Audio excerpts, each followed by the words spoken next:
rispetto alla visione grafica dello strumento e della meccanica, io un po' influenzato a casa da papà che suonava il piano, no? Ho la tastiera, Warlivi, è un pianista e scorre la sua tastiera, no? Tu cosa scorre? Allora io quando suono ho delle figure geometriche in mente certe volte, a seconda delle tonalità in cui sto suonando, perché so che se suono in una determinata tonalità soffio, aspiro su determinati fori e mi immagino, ho delle figure che possono essere dei triangoli, dei quadrati, ma sono cose che spiegarle non sarebbe facile, però anch'io mi immagino delle figure per ricordare meglio poi quello che devo fare. Perché l'armonica non si vede quando si suona. Perché no? la difficoltà di questo strumento. Questo è in comune con la diatonica. Assolutamente, assolutamente, perché mentre tu gli altri strumenti, se suoni il sax, sai che là c'è il do, tranne dico la tromba ma devi andare alla ricerca delle note, però gli altri strumenti, specialmente il pianoforte, la chitarra, sai che là c'è il do, che il foro successivo è il do diesis, e lo stesso con molti strumenti. L'armonica non vedi, sei qua. Perciò, oltretutto, se tu sai che ti devi spostare poi di 3 fori più avanti, devi aspirare, devi soffiare e premere il tasto se si tratta della cromatica, allora la cosa migliore è immaginarsi poi delle figure geometriche, almeno questo è quello che è il sistema che adotto io. Io ai miei allievi dico: se avete un altro metodo seguitelo pure, se c'è qualche cosa che vi rende la vita facile fate pure. Io vi dico qual è il mio percorso, che sono proprio se penso che ne so a un arpeggio di do minore e so che ho il primo foro soffiato e il primo foro sempre aspirato col tasto premuto, poi il terzo foro soffiato e aspirato col tasto premuto, perciò mi rendo conto che ho soffiato e aspirato col tasto premuto, soffiato e aspirato col tasto premuto, primo e terzo foro. Già per me questa è una figura che poi si ripete anche sul quinto, sul settimo, eccetera, eccetera.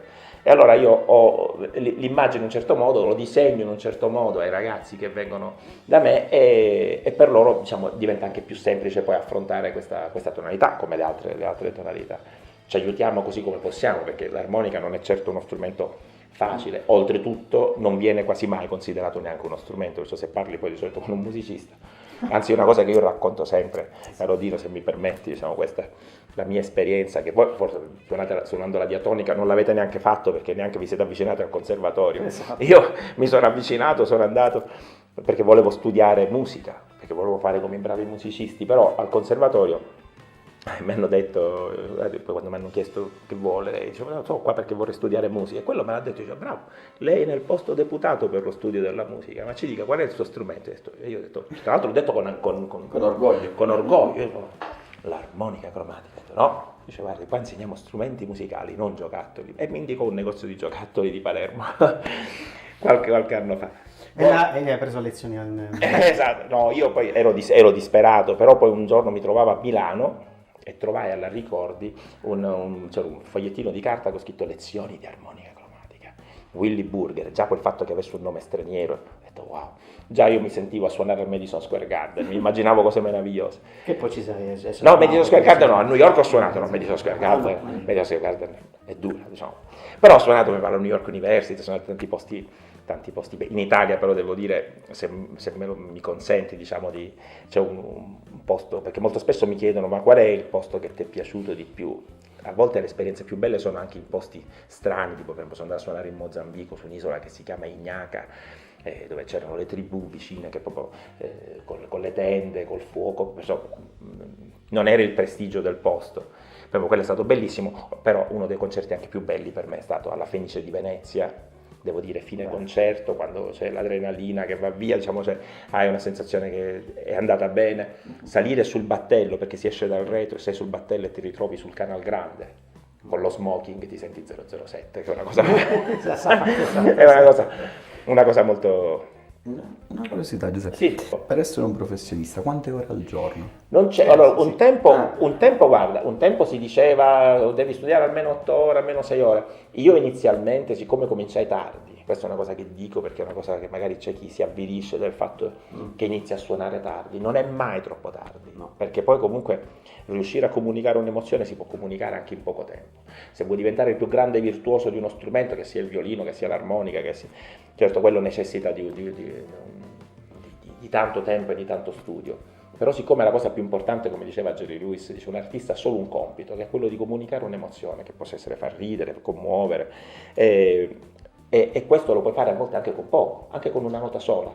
Perciò, l'importante è che il tempo che dedichi allo studio sia un tempo che dedichi con grande passione, non perché lo devo fare, perché poi dice mi pare malo, come diciamo noi, perché devo studiare. Io studiavo 14 ore al giorno, ma io ero spinto, ero terrorizzato dall'idea che avevo cominciato tardi, cioè a 19 anni, e perciò pensavo che questo mi servisse anche per recuperare il tempo perduto. Però fortunatamente io queste 14 ore al giorno le dedicavo con grande impegno, cioè io ero innamoratissimo dell'armonica, perciò se siete innamorati e spinti e avete desiderio di suonare e studiare 14 ore al giorno, bene, ma se voi sentite di studiare solo tipo 2 ore, 3 ore, 4 ore, l'importante è che non siano 2 ore che però staccate da vedere se è arrivato il messaggino, cioè se no quello vi deve far capire che non c'è una grande passione, cioè la passione è quando tu ti metti là e non pensi ad altro, e mentre suoni cerca di pensare al Madison Square Garden. Dico, potrebbe far ridere, però invece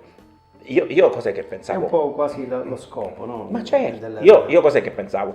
Io quando cominciai, siccome ero di una timidezza vergognosa quando ero ragazzino, non avevo il coraggio mai, specialmente poi tipo con le ragazze ero devastante, diciamo, non avrei avuto mai il coraggio di dichiararmi, e la musica per me era un modo per farmi ascoltare, per poter comunicare al mondo intero.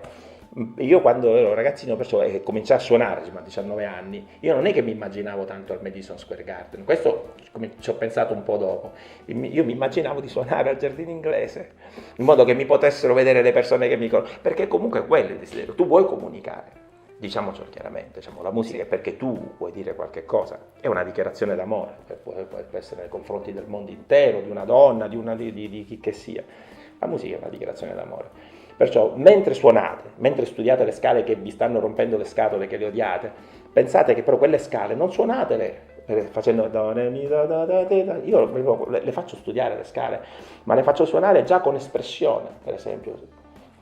Posso fare un esempio? Assolutamente sì. Perché questa è una cosa importante, cioè tu dopo che sai come le scale dove sono, cioè tu puoi suonare la scala di Do, ma puoi farla anche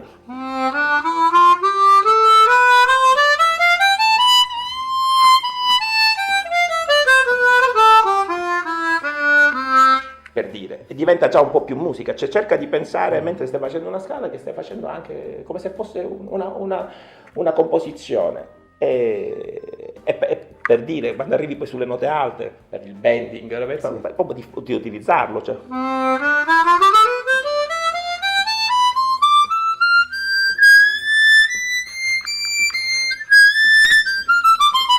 Eccetera, eccetera. No, questo è effettivamente anche una cosa che faccio attenzione anche io. Dal primo momento, effettivamente, quando mi capita di insegnare l'armonica, ovviamente mi concentro anche a fare suonare bene quelle note, ma non soltanto dal punto di vista proprio della pulizia, ma anche del sentimento. Il sentimento e soprattutto anche quello che è il tempo, perché spesso ognuno soprattutto allenare in fase iniziale il tempo è importante. E anche poi in una fase magari successiva entrare e uscire dal tempo volutamente, però, che è una cosa. Dopo che si capisce. Sì, certo, perché infatti io dico, fai la scala così con le note tutte con la stessa durata, però questo poi può diventare noioso, perciò poi ti metti anche un metronomo sotto, però quel metronomo entra ed esce, cioè una l'allunghi, una l'accorci.